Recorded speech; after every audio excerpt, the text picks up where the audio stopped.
By Katie Spencer, arts and entertainment correspondent. Music promoter Melvin Benn has said laziness on the part of the music industry has resulted in fewer female artists breaking through. The old white male industry that we haven't been proactive enough about rebalancing and saying we haven't got enough women here, he said. And that's what's got to be challenged. After coming under fire for the lack of ladies on this year's Reading and Leeds lineup, which he curates, Ben has announced a new project called Rebalance, designed to boost the number of female recording artists, producers and engineers. Ben came under fire for lack of women on the Reading and Leeds lineup, as well as apprenticeships. Bands with women at their core are going to be given free studio time. After burying my head in the sand for a couple of years, I felt it was time to stick my head up and take responsibility, he said. Magicking up women acts isn't easy.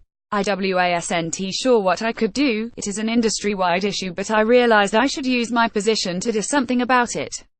People don't want to see acts that haven't got music out on all the main music channels.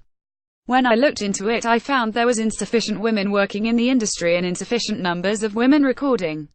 It's the men that have the big headline slots at Reading Leeds later this month. Muse, Kasabian and Eminem. Video. Trying to rebalance the music industry, however, female-fronted acts make it onto the main stage, albeit early on. Deep Valley, Honey Blood, PVRIs, The Pretty Reckless and Against the Current. It might not sound like much, but compared to most festival lineups it is an improvement. Some of the biggest names in music are women. Yet there is a shocking lack of female artists performing at some of our biggest music events.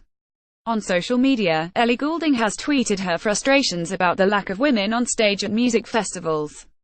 The singer wrote, "Still so proud as a female artist to be headlining sick and playing festivals around the world every single year. Need to give myself credit sometimes, as I've been doing this non-stop for over 7 years. I don't see many females at these festivals." Ellie Goulding is proud of her participation at festivals around the world, so how do we go about tackling gender inequality within the music industry? Land Hecht, frontwoman and bassist for the punk trio Muncie Girls, believes having more role models would help. "I've realized it's a massive problem for girls. It's so male-dominated. You can feel really alone. I think targeted funding at this is absolutely essential in bringing about gender balance. You can't be what you can't see. If we're not creating role models, we're not going to see any changes." Then says the aim of the project is to strengthen the talent pipeline. "It's a small step but hopefully an important one," he said.